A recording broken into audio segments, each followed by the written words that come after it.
Forget New Year, New You. This season is about slowing down, locking the doors, and cozying up at home with the one you really want to do nothing with. Your dog.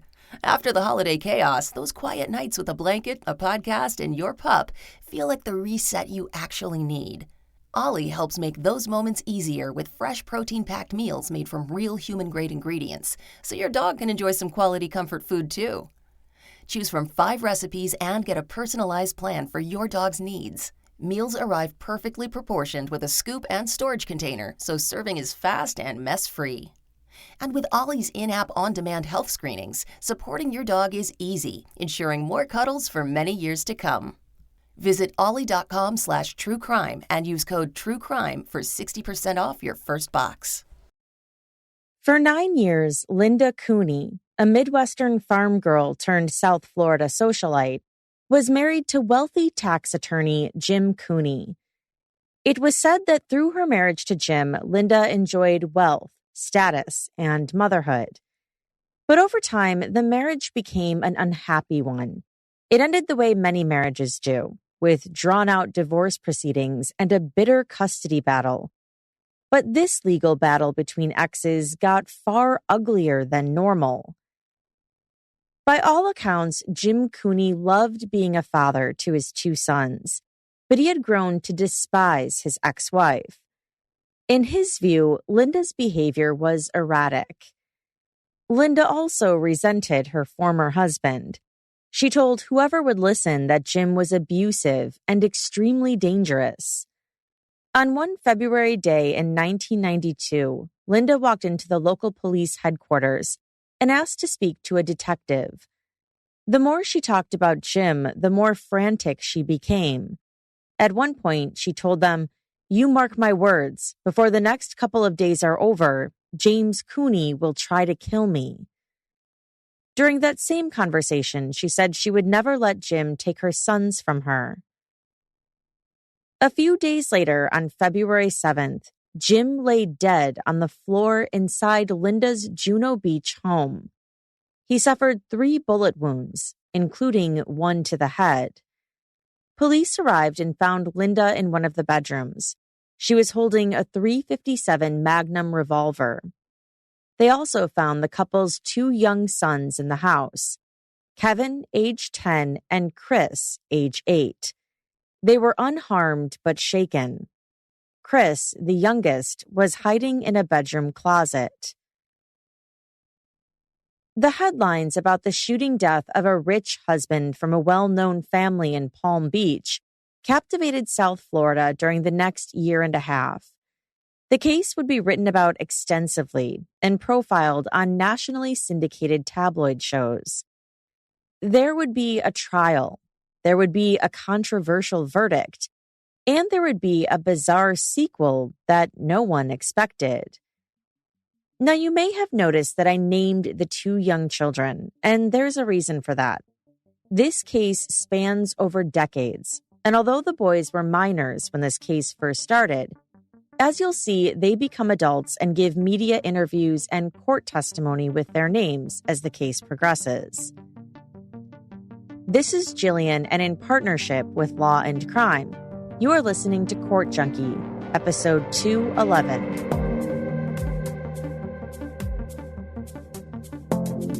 Palm Beach, Florida is a city located on a barrier island on the Atlantic side of Florida. But what sets Palm Beach apart isn't the climate and geography. It's the fact that it's densely populated by some of America's most famously wealthy people. Among the surnames of those who have lived on or near Billionaires Row include Ford, Dodge, Sachs, Pulitzer, Kellogg, and Trump. Jose Lambiet was a longtime gossip columnist and investigative reporter in South Florida. Here he is describing in more detail what makes Palm Beach unique. It's like no place else in the United States. I think that the price of any property right now is over $3 million in the entire town. And you're talking about a town of little less than 20,000 people in the winter and then it dwindles down the population to about 7,000 in the summer. A lot of these mansions are empty basically for 6-7 months a year. But in the winter, the place is hopping. I mean, there's a lot of partying. There's a black tie dinner, a black tie gala just about every night, sometimes 2 or 3 per night. South Florida has always seemed like an alluring place for those craving a better life.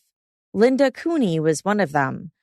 Born a few years after World War II, Linda grew up on a farm in Port Washington, Wisconsin, located along Lake Michigan, north of Milwaukee. Little is known of her background, but Linda was believed to have been someone with a humble beginning who dreamed of a more fulfilling future for herself. While in Wisconsin, she made ends meet as a law firm secretary. When she found out that the law firm she worked for was expanding to Palm Beach, Florida, she applied for a transfer. Her request was granted. Jim Cooney's background couldn't have been any more different compared to Linda's. The Cooneys had long been a well-established family in the area. Jim's father was the first neurosurgeon in Palm Beach. He had 7 siblings and lots of cousins, and many of them became doctors or lawyers. The Cooney family lived in Palm Beach year-round, which wasn't exactly the norm among the elites who lived there. The Cooneys were entrenched in Palm Beach. Jim attended Notre Dame as an undergrad and was captain of the men's swim team. He attended law school at Emory University and soon embarked on a lucrative career as a tax and probate attorney. Jim and Linda met at a party in Palm Beach around 1978. They fell in love fast and wound up eloping, which reportedly wasn't a popular decision among members of the Cooney family, who were devout Catholics who liked to throw big traditional weddings. There were those in the family who were also wary of Linda, who in turn likely felt like an outsider. I don't think that she knew what she was getting into when she married into that family. The power, the wealth, the recognition. And I don't think she was 100% of what that meant. The Cooneys reportedly had a family-first, job-second mindset. Leisure came a distant third. They enjoyed socializing, being on the water, and taking the occasional vacation, but they didn't seem to care as much about the jet-setting, party-hard lifestyle that others in Palm Beach enjoyed. And if you were growing up a Cooney, you learned the value of an education. Here's Robert Springer, an attorney in Palm Beach and a personal friend of Jim Cooney's. Well, the Cooneys were private people, and all were very successful. It was really an incredible thing to think of his dad, who was a doctor, having 8 children and having 3 and 4 of them all at the same time in private schools, Emory, Yale, University of Virginia, was paying tuition for all of them. It was a wonderful thing to see, and it was a fabulous example. But what Linda's thoughts were, I don't know. I think she saw dollar signs, but that's just my interpretation of it. Linda was reportedly someone who really enjoyed having a lot of money. Some said that at social gatherings, she talked a big game about what her family had planned and what they had hoped to do next, whether it was Mediterranean cruises, luxury car purchases, or anything else that came with an exorbitant price tag. It was said that this was one of the many things that drove a wedge between her and the Cooney family. Nonetheless, Jim and Linda Cooney were very obviously in love when they wed in 1979. Not long after they were married, they had children, 2 boys who were about 2 years apart. But things started unraveling by year 4 of the marriage. The arguments between the two were getting worse. Linda started accusing Jim of being violent towards her and cheating on her. Jim accused Linda of being mentally unstable. The couple filed for divorce in 1987, but they wound up reconciling. The same thing happened months later. The third time Jim filed for divorce was in 1988, and there was no going back. The third divorce attempt stuck. Jim's father died that same year. At his funeral, it was said that Linda showed up in a white dress and was unruly. She refused to leave after being asked, according to the Cooney family. That was confirmed by Robert Springer, who also attended the funeral. We were there. She marched in complete as fit as could be, white dress with the boys. It was miserable. It was out of place. It wasn't right. Jim's siblings, in particular, became concerned and afraid of Linda following the couple's separation. They said her behavior was becoming increasingly troubling. They even reportedly had their locks changed. Her behaviors were just outrageous. I could go on and on with adjectives to describe her: inappropriate, mean-spirited, disruptive, ugly, unnecessarily combative behavior. The divorce was finalized and Linda was granted full custody of the kids. She got a 1984 BMW, shares of one stock, and interest in a local realty company. She also received money for child support. If the Cooney family thought they would be free and clear of Linda after the divorce, they were wrong. During one family gathering, a Christmas party, it was said that Linda showed up and brought her sons with her. They were 7 and 5 at the time. She made a scene at the party and eventually left, but she left her sons behind. Party guests reportedly found the boys standing in the street. Jim may have initially ceded full custody of his sons to Linda, but he would have a change of heart, and he took her to court to gain custody of them. He asked his friend, Robert Springer, to represent him. A couple years following the divorce, where he had grave concerns about her behavior and whether it was right for the children, providing a stable environment for them, and whether she was doing right by them. He didn't think so. The couple had been apart for 4 years, and the divorce was final. But things were as intense as ever between Jim and Linda. According to court documents, Linda's behavior wasn't any better around people outside the Cooney family. Another local attorney who dated her after she left Jim accused her of slashing his tires. He also said that she climbed onto the balcony of his home and turned on the propane valve on his gas grill. Linda also made several harassing phone calls to the lawyer and his friends, according to those documents. The tide was starting to turn in Jim's favor in the custody battle. A judge was swayed in a big way by Jim's filings and testimony. He made a ruling that rarely happens in custody modification cases. Some of her behaviors were so outrageous that during the course of the custody modification action, we maintained a motion to have her involuntarily go through a psychiatric evaluation, which is a very tough standard in the law in divorce court for somebody to be subjected to, and we ultimately succeeded in getting such an order. Robert was incredibly optimistic that Jim was going to gain full custody of his sons. Such a resolution seemed only months away.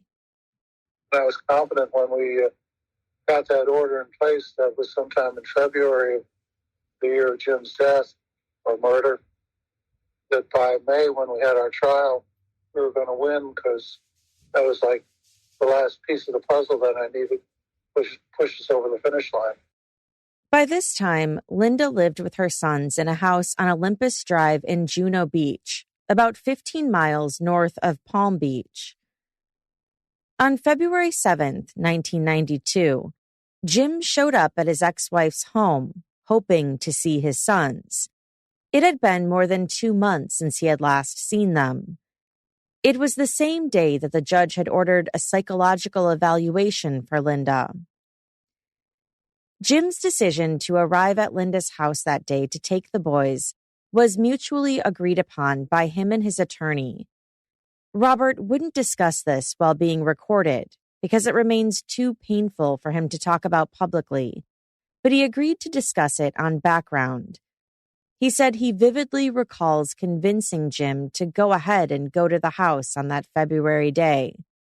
If Linda had blocked him from seeing his kids, it would have benefited their custody case. Robert said he still plays that conversation in his head 30 years later, and it haunts him. He said he never could have imagined what would happen when Jim showed up to Linda's house that day. There have been conflicting accounts about what led to Jim entering Linda's home. Linda said Jim barged in, threatening her. Detectives said Jim was outside when he heard a loud noise coming from inside the house, something that sounded like a gunshot. He entered the home, worried that his sons were in danger. He wandered down the hall, and that was when he came face to face with Linda, who was armed with her revolver. What came next isn't in dispute. Linda shot Jim 3 times. He fell to the floor and died from his injuries. The person who called 911 from inside the house was the couple's oldest son, Kevin, who was 10 years old at the time. Kevin was inside one of the bedrooms. The door wouldn't shut all the way, so he was able to peer into the hallway. He couldn't see much, but did see his dad in the hallway just before the shots rang out. Kevin would later say that it appeared as though his dad was holding something in his hand. After the shots were fired, Kevin grabbed the nearest phone and called 911. Just as the 911 operator was starting to ask questions, Linda picked up a phone in another area of the house and started dialing. Who was shot? Who was shot? I don't know. What happened? What happened? It's the police. Yes, it is. He's trying to kill me. Who did? Jim Cooney, my ex-husband. Please help me. You can hear in that portion of the call that Linda realized her son had made a 911 call. She said, "What are you doing?" She was breathing heavy and sounded panicked as she started then talking to the operator, telling her she got a gun and screaming. Jim was holding an 8.5-inch knife in his right hand as he lay on the floor. Police and paramedics saw that knife in Jim's hand when they responded to the scene. One of Linda's attorneys at the time told the media that Linda had acted in self-defense. Authorities listened to the 911 tapes, analyzed the crime scene, and came to a different conclusion. They were convinced that Linda had shot her ex-husband in cold blood. Juno Beach police handled the call. The Palm Beach County Sheriff's Office assisted in the investigation. Linda wouldn't speak about the shooting while at the police station, but she became hysterical. As paramedics tried to help her, they noticed her heart rate hadn't spiked. Officers there thought she was putting on an act. Linda lawyered up and kept refusing to speak to detectives. From the beginning, police were suspicious of Linda. They dissected the 911 call and were particularly interested in the beeping sounds on the recording after Linda picked up. Based on those tones, they were able to discern what number Linda was calling, and it wasn't 911. She was trying to call her attorney. Prosecutors would later say that Linda was in a relationship with that attorney she had tried to call. They found it highly suspicious that the first thing she would do after fatally wounding her ex-husband would be to call her lawyer and not the police. She also picked up the phone and dialed it before checking on her sons, who were hiding scared in one of the bedrooms, they said. David Bloodworth, the state attorney of Palm Beach County at the time, was a personal friend of Jim's, and he knew the Cooney family well through his involvement in the Rotary Club. Not only that, but at one point, Bloodworth's office employed Linda in a secretarial role in 1980. She only worked in his office for a few weeks, but that was enough to add another conflict of interest for Bloodworth. He requested that he be removed from the case. Lawton Chiles, the Florida governor at the time, agreed to the request and appointed 2 special prosecutors. Linda would be indicted in mid-April on a charge of first-degree murder, at which time she went to jail. There were many more developments during the pre-trial phase of the case, and most of them were in Linda's favor.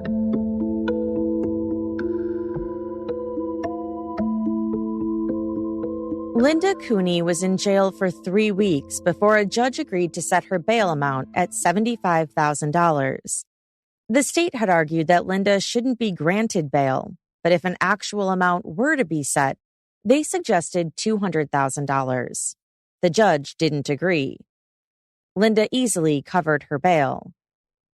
Then came the matter of where the boys would live.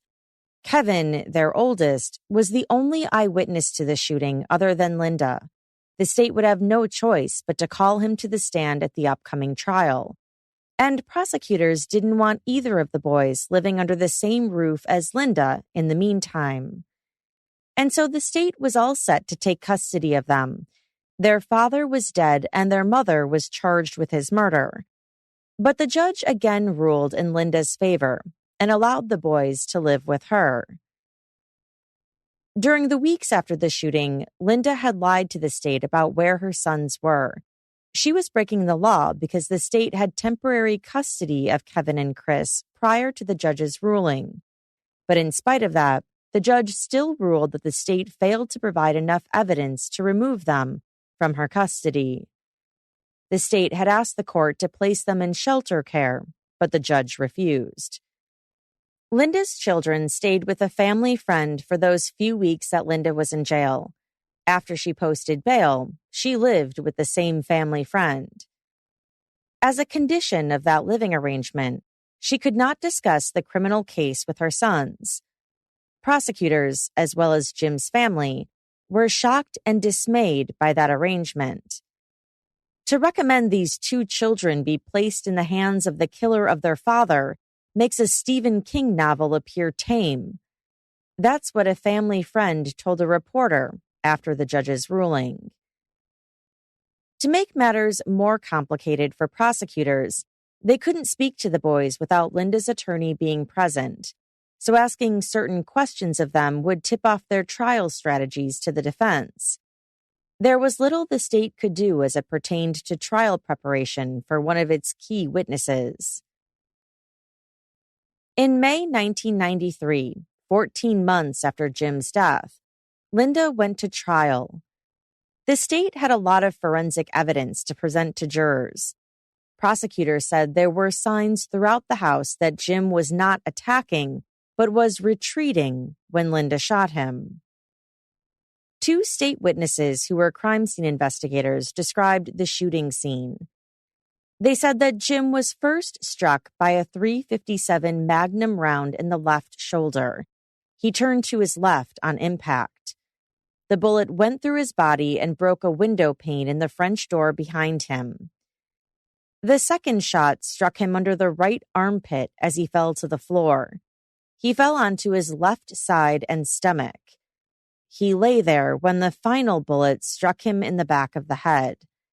That last bullet was fired inches from where he lay.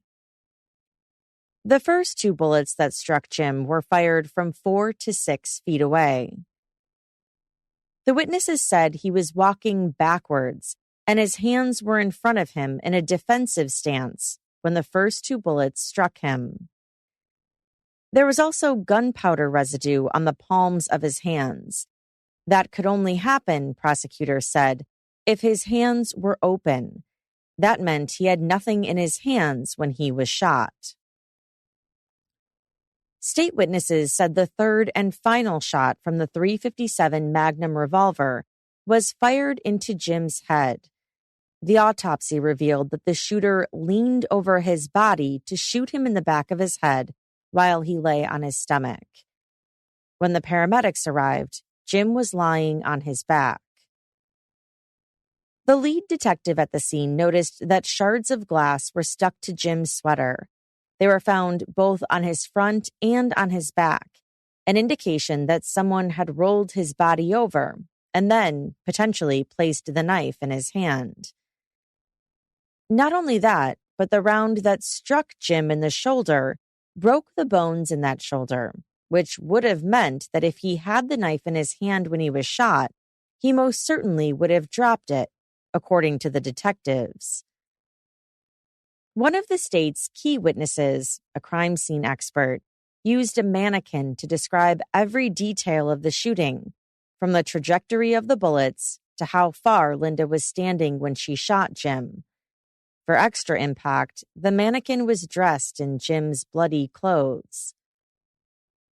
The evidence was piling up against Linda, but her lawyers were prepared to mount a strong defense. Richard Lubin, Linda's lead attorney, portrayed Jim as a friendly person on the outside, but a dark and disturbed person on the inside. There was ample evidence that Jim Cooney was a violent and abusive man, he said. It's not a crime to kill someone who you fear is going to kill you, he said to the media before the trial began. He said the same thing to jurors during his opening statement. He pointed to the fact that police were called to the Cooney residence a few times during their marriage, during the years 1983 and 1984. Linda also went to the hospital at least once, alleging that she had been injured during a fight with her husband. But no injuries were ever reported and no arrests were ever made from those domestic abuse calls. Those close to the Cooney family told the Palm Beach Post and other media outlets that it was Linda who had the greater tendency towards violence compared to Jim. Robert Springer said unequivocally that Linda's allegations about Jim were false. I knew Jim since we were probably teenagers. He was 2 years younger than I am. I never saw him heard him raise his voice, never heard him talk about any violent acts. It was just, would have been totally, 150% out of character, 2,000% out of character. It just wasn't Jim. He was an intelligent, kind, gentle man. The defense did all it could to contradict the state's best witnesses. Lubin called his own crime scene expert to the stand, who said that if Linda had really leaned over and shot Jim within a foot of his head, like the state had claimed, then the bullet would have nicked the floor underneath him. There was no mark on the floor from that bullet, the witness said. Those watching the trial said they were struck by Linda's appearance in court. She looked nothing like the socialite the prosecution portrayed her as. She looked more like a wholesome housewife, wearing conservative floral dresses. The tipping point of the trial was the testimony of Kevin, the now 11-year-old oldest son. He described what he saw and heard that night. His testimony would be what everyone would remember most from this trial. Not everyone got to see it. During his testimony, the courtroom was cleared, except for the judge, the attorneys, the jury, all necessary courtroom officials, including the court reporter and bailiffs, and one journalist. No photographs were taken, but one video camera was rolling, so portions of his testimony were shown on the local news. During his testimony, Kevin said that he and his brother were in a separate room. The doorknob wasn't working, so the door wouldn't shut all the way. He could see what was happening. He held an action figure in his hand as he testified. When the prosecutor asked him to describe the shooting, he said, "It was so loud my ears were kind of ringing, and the flash of light kind of made everything go red." Prosecutor Pete Magrino asked him, "You saw something in your dad's right hand?" Kevin replied, "Yes." "Was it dark or shiny?" Magrino asked. "It had a glary shine," Kevin responded. When police showed up that night at the house, Jim was clutching that knife, and there was also a set of car keys lying between his legs. So that meant that Jim was likely either holding the knife or those car keys when he was in Kevin's line of sight. While being cross-examined, Kevin said he heard his father say the words, "This is it." He also testified that Linda entered the boy's room after she shot Jim and after the 911 call was made. She closed the door and pressed against it using her feet and aimed the gun towards the door. The boys remained hidden. Moments later, police showed up. Jurors hung on every word of Kevin's testimony. That was obvious based on what a few of them said after the trial was over. Linda didn't take the stand at her trial, which lasted less than 2 weeks. The state had the forensic testimony, reports of her behavior, and the 911 call. Nobody quite knew whether Kevin's testimony was helpful or harmful to the prosecution. Less than 3 hours after the jury filed into the deliberation room, spectators got their answer. They returned with a not guilty verdict. As soon as the words "not guilty" were said by the clerk, Linda started to cry. She hugged and thanked her attorneys. She would later tell reporters, "I wasn't guilty of this, and I'm glad the jury understood. I just want to go home to my boys." A few of the jurors were interviewed by the Palm Beach Post after the trial was over. They said secret ballots were submitted at the start of deliberations, and 10 of the 12 jurors wrote "not guilty." The other 2 were undecided. So no one in that jury room was ever convinced that Linda Cooney was guilty of murder. The jurors who were interviewed went on to say that their discussions centered on Kevin's testimony. In particular, they talked about his comment about seeing something with a glary shine in his father's hand. Among the pieces of evidence that were with jurors in the deliberation room was that set of car keys found near Jim's body. Jurors held up the keys to the light. They also tried dimming the lights to reenact the lighting in that hallway. The keys had no glare at all. So they concluded that what the boy said he had seen that night in his father's hand was the knife, not that set of keys. That's how they came away convinced that Jim was armed with a knife when he confronted Linda. Pete Magrino, who was assigned to the case by Governor Childs after the state attorney recused himself, is still a Florida prosecutor. He's attained guilty verdicts in more than 100 cases during his career. Years after Linda's acquittal, Magrino accepted responsibility for failing to convince jurors of her guilt. He said in an interview 4 years ago, "The not guilty verdict is on me because obviously I didn't present the case well enough, or I didn't select the appropriate jury to try the case. I'll take the heat on that. That's on me." Linda's attorney, Richard Lubin, was known as one of the best criminal defense attorneys in town, and Palm Beach County is a place with a reputation for hosting high-profile criminal cases.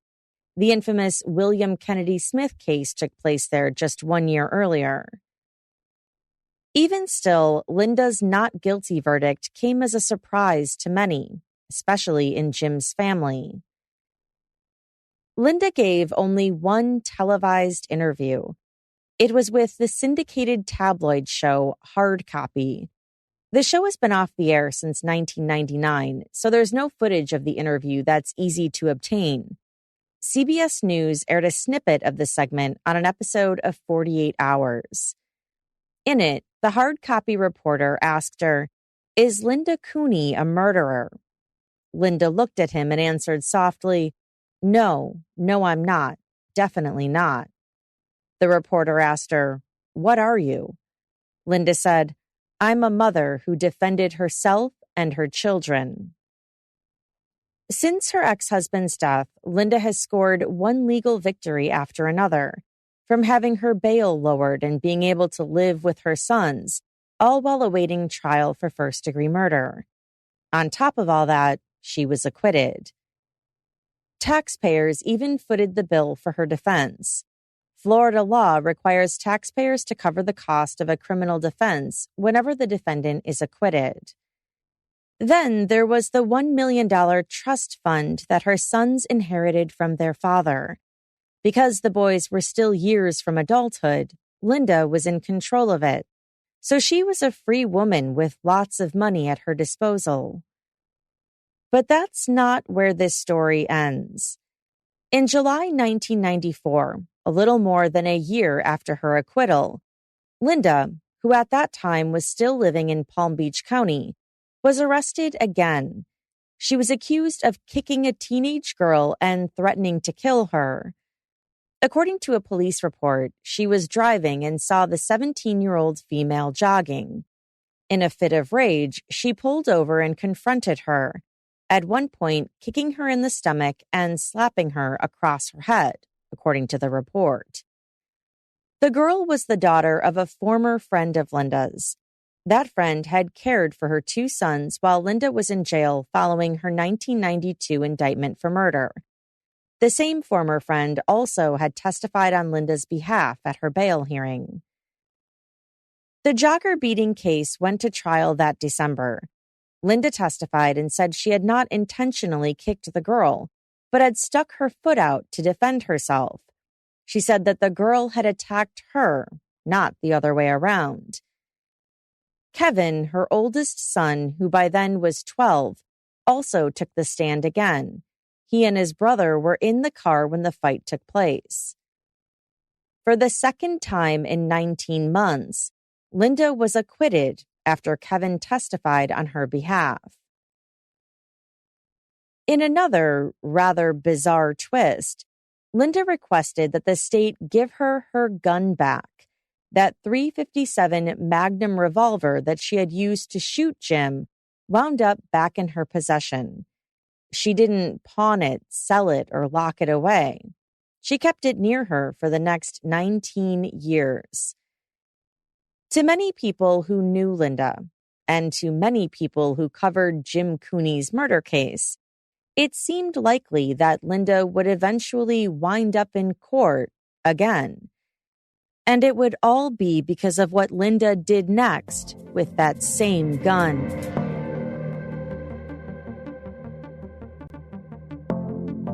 In 2004, Linda Cooney agreed to sit down for an interview with South Florida gossip columnist Jose Lambiet. Linda rarely gave interviews. She had only given one to hard copy soon after her acquittal.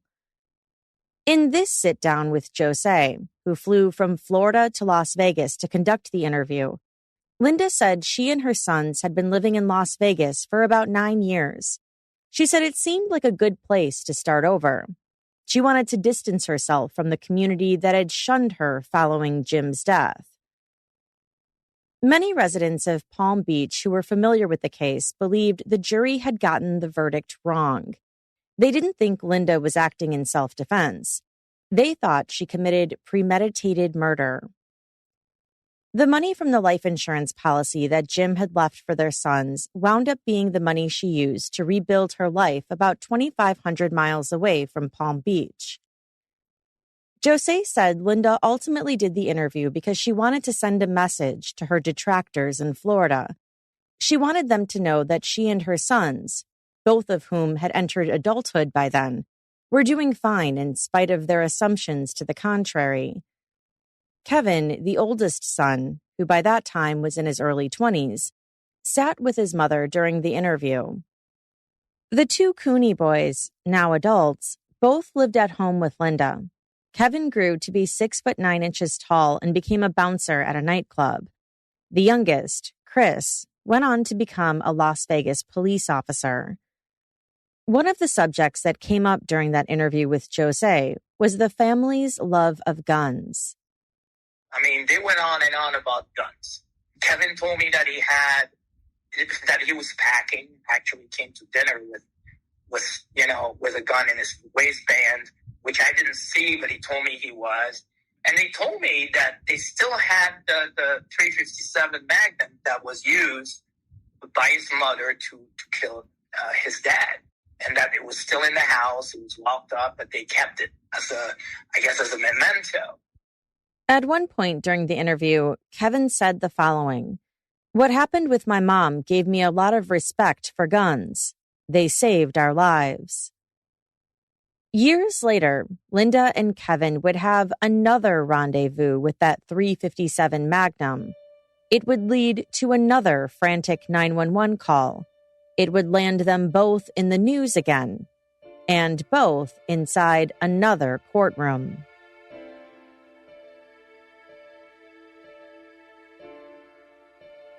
On June 28, 2011, almost 19 and a half years after Linda Cooney had shot her ex-husband Jim, a 911 call was made from inside Linda's home on Sierra Cima Lane in Las Vegas.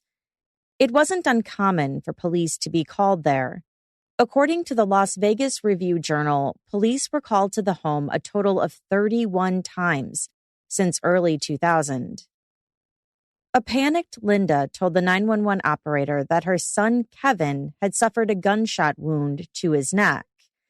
The operator asked her, "How did he get this wound?" Linda kept breathing heavily into the phone. The operator asked, "Somebody shot him in the neck?" Linda answered affirmatively.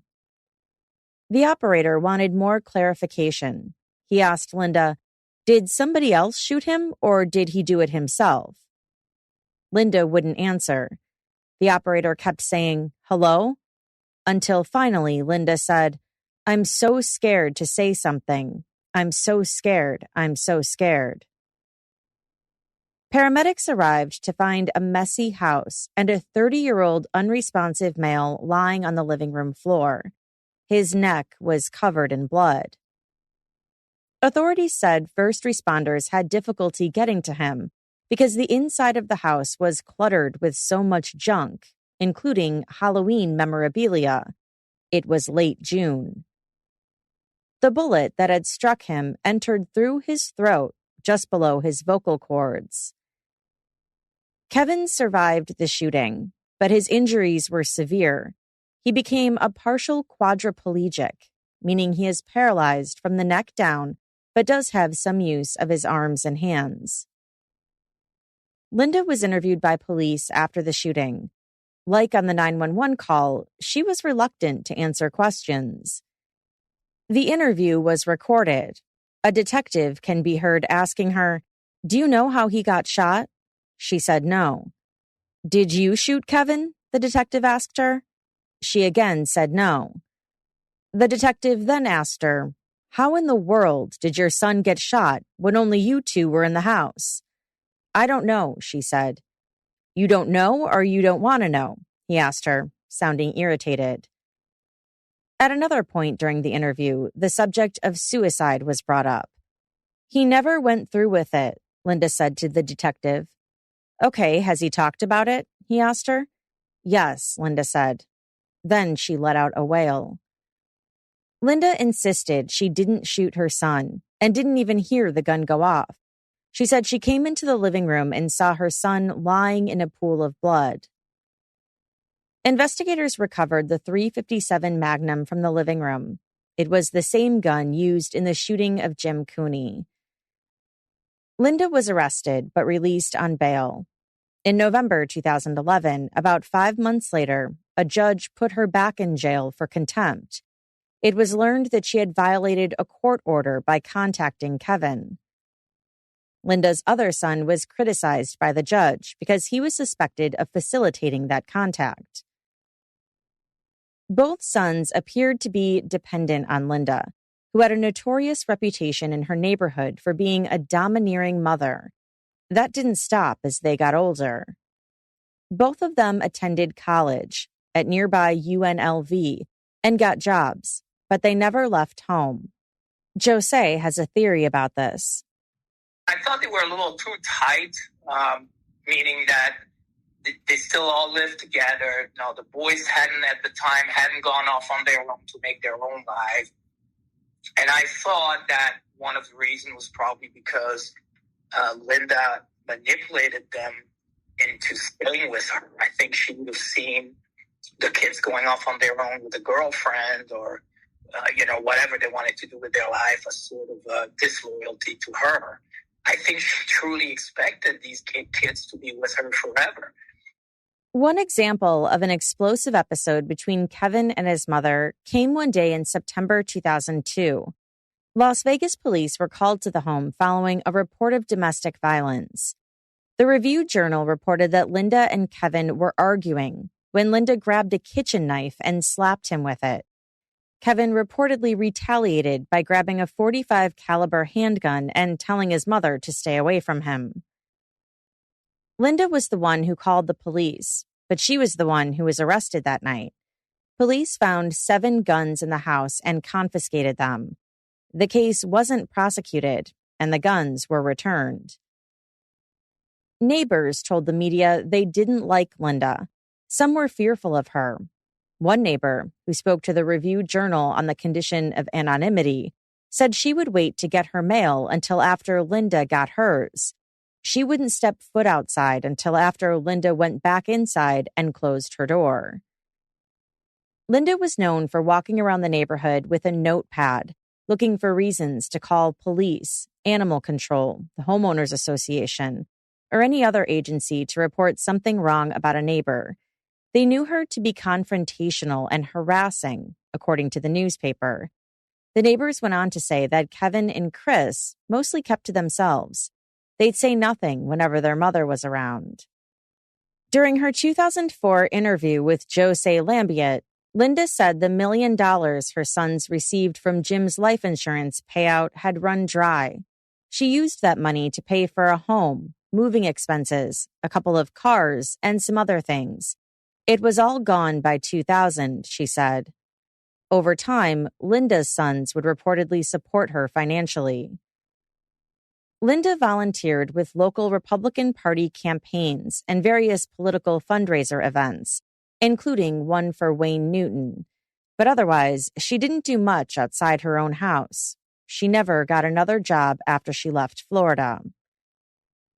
Jose asked Linda whether she ever talked about the 1992 fatal shooting with her sons. She answered, "What is there to talk about? I shot a guy who was going to kill me. I felt nothing. No sadness, no remorse." Jose described in his article that Kevin, who joined them for the interview held at a seafood restaurant, was extremely polite. He said he had never met a young man more polite than Kevin was that day. He also noted in his story, which was published as a guest column on the CBS News website, that Kevin seemed to have an unnatural devotion to his mother. Linda also made it clear then, in 2004, that neither of her sons had a girlfriend. Things would eventually be different when it came to that, at least for Kevin.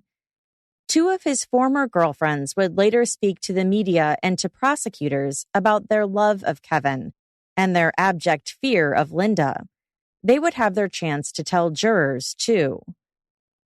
One of those former girlfriends was Clarita Kendall, who had dated Kevin a few years before he was shot. The pair had met while students at UNLV. Clarita was about 10 years older than Kevin and only saw him as a friend at first, but a relationship eventually blossomed. They had an on-again, off-again relationship that lasted 2.5 years. I think about it now. It's like, I can't believe I got back together with him because, like, Linda was a lot.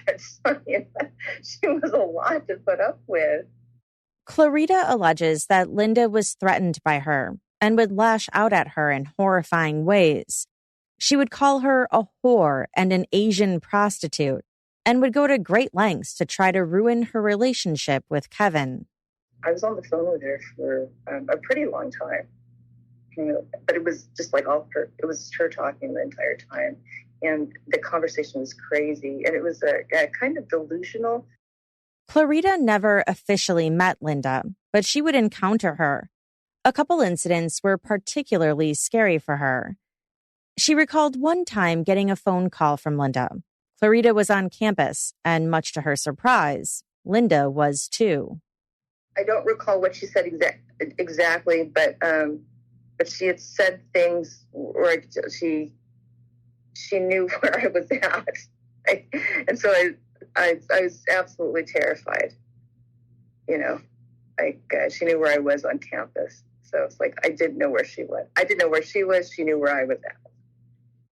Clarita was so unnerved by that phone call, she hung up and called 911.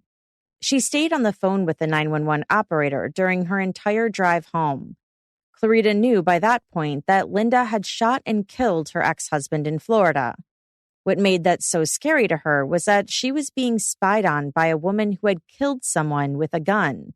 She began to think she was going to be next. Linda would show up on campus numerous times. Kevin told me that, she goes there to use the computer lab, which was absurd. There was no need for her to be there. She was there to look for me, to spy on her boys, to look for me. There was one incident in 2006 that caused Clarita to call the police again. Clarita had dropped off Kevin near his home. Linda saw them together and went on a violent tirade, at one point punching and kicking Clarita's car while she cowered inside. Clarita called the police only to find out that Linda had also called them, claiming that Clarita had attacked her. It seemed obvious to Clarita that Kevin's mother was dead set against either of her sons finding happiness with someone other than her. Kevin always talked about, Kevin is a person who always wanted to be married and have children, have a family. I think Linda is a person who never wanted her children to be married and have a family, ever. Another one of Kevin's ex-girlfriends was a woman named Karina, who was an aspiring mixed martial arts fighter when she and Kevin met. Karina described Kevin as the happiest, funniest guy she had ever met. She never saw an angry side of him. The two met at a Halloween costume party in Las Vegas. They started dating, and Karina started putting pressure on him about meeting his mother. She could sense Kevin's reluctance, but didn't think anything of it at first. She just kept asking, figuring he would eventually cave. She would tell him that his mother must be a wonderful woman to have raised such a fun-loving son. But deep down, she started to ask questions. Why was her boyfriend going to such lengths to hide her from his mother? Before he finally introduced Karina to Linda, Kevin told her the story of his mom shooting his dad. He left out the part that he and his younger brother were in the house when it happened.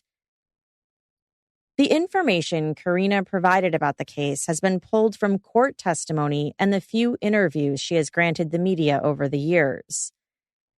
Karina said that when she first met Linda at a restaurant, she got an uncomfortable vibe from her. Linda would make inappropriate R-rated comments about Kevin at dinner and made it abundantly clear to Karina that she carries a gun with her everywhere. Karina and Kevin had to be downright stealthy in order to communicate. They didn't want Linda to find out they were talking.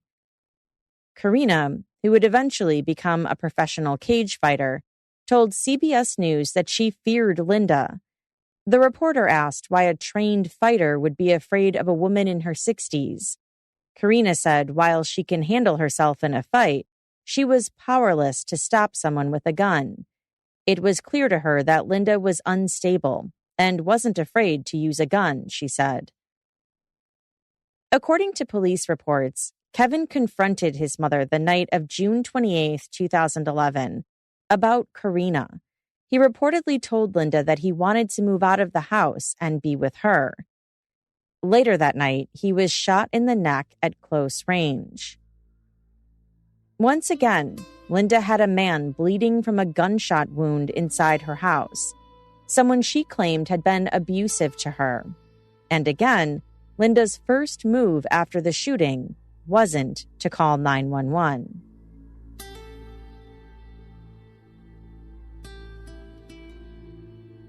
Linda's and Jim's youngest son, Chris, a Las Vegas police officer at the time, received a call from his mom, Linda, at around 1 a.m. on June 28th.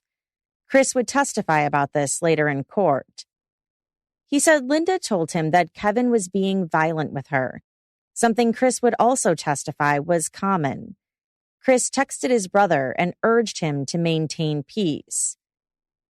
After finishing up his work shift at around 8 a.m., Linda then called Chris again and told him his brother had been shot. He testified that he also spoke to Kevin as he raced home. Kevin told him, "I came at Mom. It's my fault." Chris testified that he didn't realize 911 hadn't been called, and so after the call, which lasted approximately 16 minutes, Both he and Linda called. This time around, Linda didn't immediately ask for a lawyer like she had before. She agreed to speak to detectives, and their conversation lasted more than an hour. She was elusive with her answers, but she did convey to police that Kevin was violent towards her and that she was in fear of him. One detective asked her, "You said he shouldn't be in possession of a gun. Why do you say that? Does he threaten you with it?" Linda answered, "Oh my God, I know what the barrel looks like all the way down to the hilt." Linda said she couldn't do it anymore. She then told officers about her discussion with Kevin before the shooting. He stated his intention to spend the rest of his life with his then-girlfriend, Karina. Linda's interview with detectives also included this quote about her oldest son. "One minute, he's a raving lunatic. The next minute, he's like a little baby, like a little boy." Kevin survived the shooting, but remained unconscious and breathing through tubes for a few days. When he regained consciousness at the hospital, he gave conflicting accounts of the shooting. He told detectives he didn't know what happened. But nurses at the hospital where he was treated said that as soon as he woke up, he told them that he was shot by his mother. That would be a vital piece of the prosecution's case.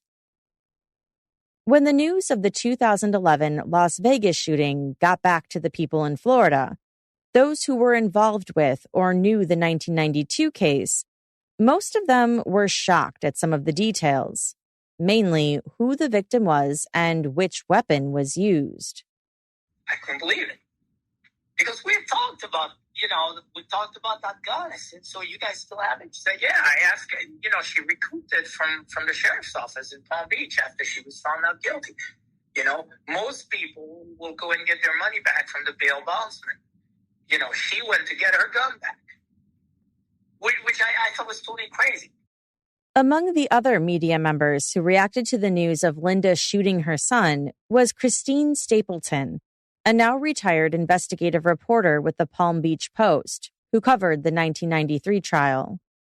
She said, "At first, I was like, oh my God, you've got to be kidding me. Again?" Then I thought, well, we always suspected Linda would be back in the news again. Part of me was shocked, but the other part of me wasn't surprised at all. Jim's brother Robert said this to the media a few years ago, recalling his reaction to the news that Linda had allegedly shot Kevin. "It's a second tragedy that my nephew has been shot and paralyzed. We heard the news and we didn't stop for a second to question who the shooter might have been. We immediately knew it was his mother." "We immediately knew the shooter was his mother," he said. Eventually, Linda was released from jail again. She remained free on bail until her trial in April 2014. She was tried on a charge of attempted murder. Prosecutors had obstacles in front of them, the biggest being the ever-changing stories from the victim, Kevin. About 4 months after the shooting, Kevin told police that he and his mother were arguing and that he lost his temper and physically attacked her. The shooting, he insisted, was an accident. Prosecutors argued that Linda shot Kevin because she couldn't accept that he was leaving her. The defense argued that Kevin lashed out at his mom for meddling in his relationship and the shooting was accidental. The prosecution layered their argument with another compelling story. The state told jurors the story of the 1992 shooting of Jim Cooney and pointed out that the same gun had been used. The defense had strongly objected to disclosing this at trial, and a 5-hour motion hearing was held so that both sides could argue their case. In the end, the judge sided with the state. The information about the Florida shooting was admissible, even though Linda had been acquitted. Prosecutors argued at the trial that Kevin and his brother Chris were brainwashed by their mother. They had believed since they were in elementary school that their father, Jim, entered their mother's house that day in February 1992 with the intent to kill everyone inside. Their mother saved her life and theirs.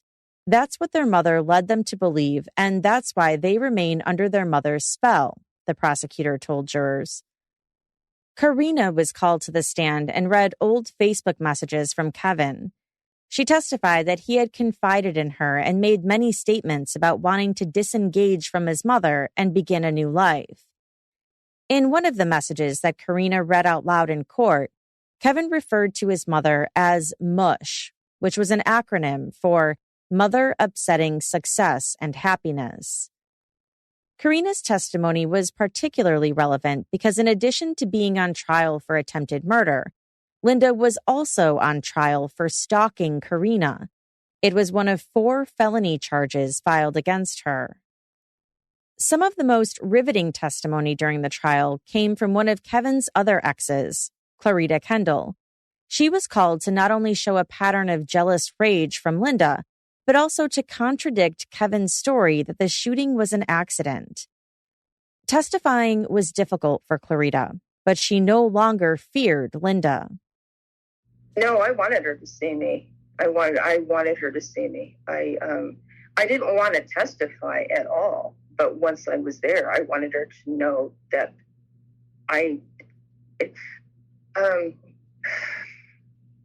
there were so many lies. She was, what she had done was like the worst thing that anybody could do.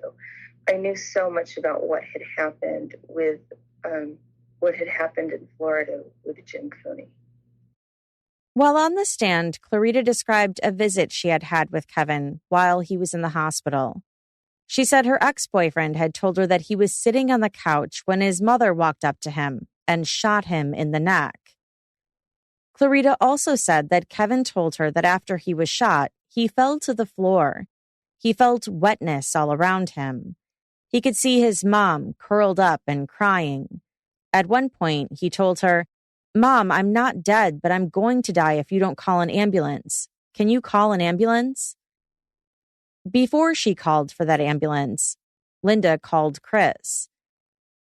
Chris also testified that while on that call, he kept asking his mom what had happened and where Kevin was hit, but she wouldn't provide any answers.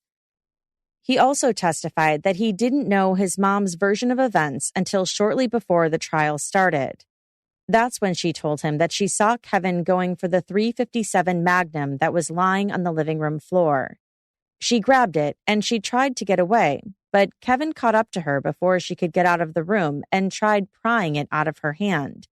It was during that struggle that the gun went off. Kevin was called as a witness twice during this trial. The first time he testified, he did so from his hospital bed. He described himself as a controlling, violent son. "I tell Mom what to do," Kevin said during his testimony. "Mom's the kid in the relationship, not me." He went on to say that his mom did what he told her to do, or else she would get beaten. Kevin said the gun went off when he tried to pull it out of his mother's hands. When asked to clarify about the angle of the gun when the bullet was discharged, he said the muzzle was pointed at an upward angle. A surgeon who operated on Kevin was called to the stand later and contradicted Kevin's testimony. He said the gun could only have been fired at a downward angle. He based it on the path that the bullet took through Kevin's neck. Days later in the trial, Kevin was called to testify again, this time by the defense. He showed up in court. This time, he testified that the gun was pointed downward when he was shot. Here's a portion of the cross-examination between prosecutor Shannon Clowers and Kevin Cooney.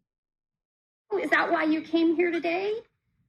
To make sure we understood the angle of the trajectory? That's what I was subpoenaed for, I believe. Okay, you believe. Actually, defense counsel probably told you that's exactly why you were coming here today. Is that fair? Yeah, well, it was supposed to be specific about what happened. When defense counsel met with you yesterday, did they indicate to you that a doctor had come in and testified that the angle that that bullet entered your body was at a downward angle? No. But it's fair to say that on Monday you testified that it was an upward angle, and today you're testifying that it's at a downward angle. I was laying in a hospital bed trying to describe this to you. In the end, Linda was found guilty of all charges, including the most serious one, attempted murder. She was sentenced a few months later. In spite of being convicted, however, she still claimed her innocence. Here's her speaking at her sentencing. Kevin told the police when he arrived at our home that what happened was his fault. It was an accident. Those were his words, not mine. To this day, Kevin is adamant that he spoke the truth. And I stand before you an innocent woman, now wrongfully convicted. Please have mercy on me, Your Honor. Her statements appeared to enrage prosecutor Steve Stoddaher, who also addressed the judge during the hearing. Even to this day, she's blaming her son, the son that she shot, with the same gun that she used to kill her husband 20 years ago. She kept that gun, she used it against him, and to this day she still holds out that he is in fact the perpetrator of this crime and not her. Among those who gave victim impact statements was Jim's brother, Robert. Linda shot Kevin with her .357 revolver. My brother was just 42. Kevin was just 30. Same weapon, same perpetrator. Linda fully understood the power of that weapon. There's no happy ending, but there is time for justice. The judge sentenced Linda, who was 66 years old at the time, to 13 to 40 years in prison. The earliest she could have been eligible for parole was 10 years. But as it would turn out, parole wasn't going to be granted to Linda. It turns out it wouldn't be needed.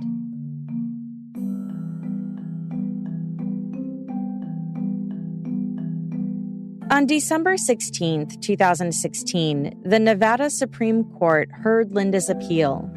Her attorneys argued that the trial judge was wrong when he allowed statements about Linda's 1992 murder trial and acquittal to be introduced during her 2014 trial. In March 2017, the higher court overturned Linda's conviction on the grounds that the evidence from 1992 was unquestionably unfairly prejudicial to the case. It was another in a long line of legal victories for Linda. Jose said he never ceases to be amazed by Linda's good fortune. You know, nothing sticks to her. The system almost has no bearing on her. It looks like she's the Teflon Donna. I mean, she can do whatever wrong she can do, and she doesn't pay for it.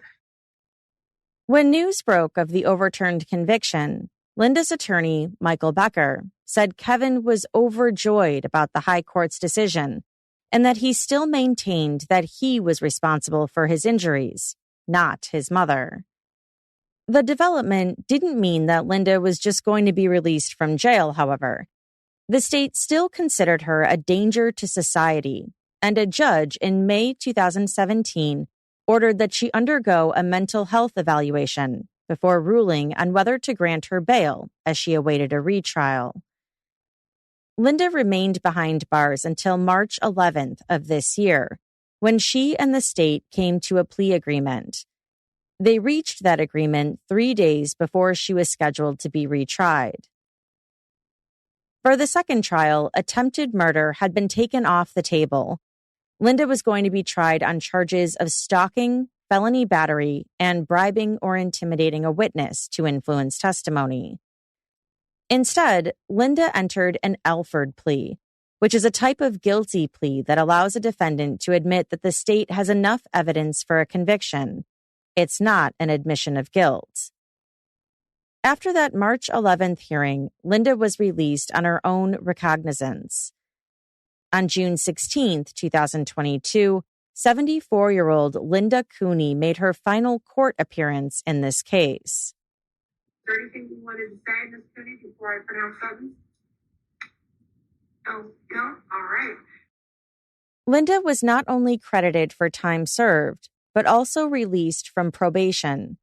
She is now a free woman.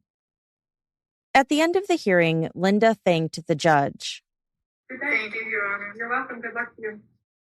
In a written statement, Linda's attorneys said, Ms. Cooney looks forward to the next chapter of her life. At the hearing, Linda was allowed to change her plea of guilty to felony battery to guilty of conspiracy to commit a crime, which is a misdemeanor, according to Nevada law. The case was closed as a non-felony, which means Linda is no longer a convicted felon. There was no mention of the .357 Magnum in court, or whether Linda will ask to have it returned to her now that she is no longer a felon, or whether her sons can claim it. And that's all for this episode. As always, I'd love to know what you think about this case. Let me know by joining the conversation on Instagram @CourtJunkie, by tweeting me @CourtJunkiePod, or by emailing me at podcast@courtjunkie.com. If you have a case you'd like me to cover, send me an email with listener request in the subject line at podcast@courtjunkie.com. This episode was researched and written by Tony Holt, who actually has a podcast of his own coming out soon. It's called Chasing Ghosts, The Hunt for the DC Snipers, and it launches next month. It's presented by Law and Crime and written and hosted by Tony. It's a podcast I know I'm really excited about too, so make sure to subscribe on Apple, Spotify, or anywhere you listen to podcasts. I'll include the info in the show notes too. To listen to these Court Junkie episodes without the ads or to hear additional Court Junkie bonus content, check out my Patreon options at courtjunkie.com/support. And finally, I know I've been teasing our civil podcast for a few months now, and thank you so much for your patience. I had something kind of unexpected happen in my personal life, and so I've been extremely consumed with that. But I promise we will be releasing it within the next few weeks. Thank you so much for your patience. Thanks again for listening. Until next time.